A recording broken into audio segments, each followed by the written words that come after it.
Welcome into the Garden Report, everybody. Jacob Tobey alongside the boss man, Nick Gelso. How you doing? Good, Jacob. Good to be here on Media Day, man. Yeah, it's now in season, right? It is in season. It's no more Correct. off-season Garden Reports here on Celticsblog and CLNS Media. It is in season. We heard from all the players today, and specifically Kyrie Irving talking about his situation with LeBron James. Your thoughts? Oh, man. Well, it started with LeBron. I mean, he did not hold anything back out in Cleveland in their Media Day. And Kyrie, I thought, responded kind of. He was a little bit reserved, right? He said, or LeBron was saying, someone asked LeBron, could he have done anything better to keep Kyrie, and LeBron, whatever he answered, but Kyrie kind of said, yeah, but we'll talk about that when we are one-on-one, LeBron and Kyrie. Well, I don't blame him, man. I mean, aren't you? I'm annoyed with hearing about it already. Like, I think they just want to play ball. Yeah, I mean, they've talked about it for 2 or 3 weeks since the trade happened and all that, so it's now time for basketball, like you said, and but even going off that, the political climate right now in the NBA is at its highest right now because of Donald Trump's comments towards Steph Curry, towards the NBA and NFL in general, and Celtics players touched on that today a lot. Heard a lot about it from Coach Stevens to Danny Ainge.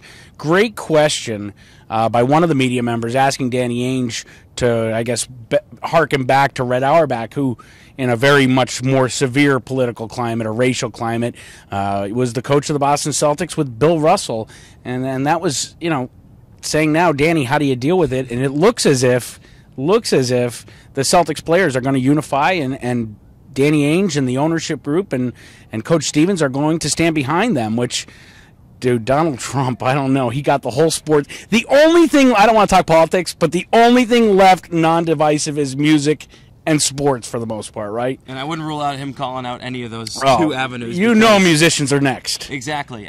Brad Stevens touched on it, too. He said he's going to be behind his players 100%. Whatever they want to do, they can do it. They'll be behind them. Jaylen Brown said he specifically talked to Danny Ainge this morning about these issues and what they're going to do. So it'll be interesting to see how the team reacts to that. Going into training camp starting tomorrow in Rhode Island at Salve Regina on the campus there, what are your expectations for this team?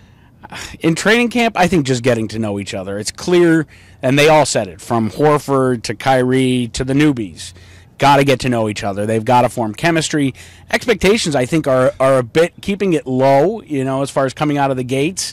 There's going to be a period Kyrie's talked a lot about that. And I think it's smart. I think it's smart, Jacob, because they have to temper expectations, or else it's going to be a riot at TD Garden when they get back there. And, you know, they start the season. It's not an easy schedule. Not an easy schedule to start. So it's coming quick, man.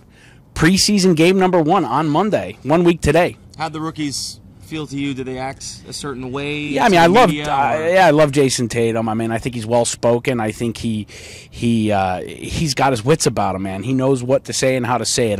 I like what the rookies are doing, and I like the fact that they have veteran mentoring now. I mean, they got a champion in Kyrie, a playoff experienced Al Horford, and Gordon Hayward, who, you know, he's Gordon Hayward, man. It's going to be a great example for everybody on and off the court. All right, we'll see what happens during training camp. For the boss man, Nick Gelso, I'm Jacob Tobey. Thanks for watching the Garden Report here on the CLNS Media Network and Celticsblog.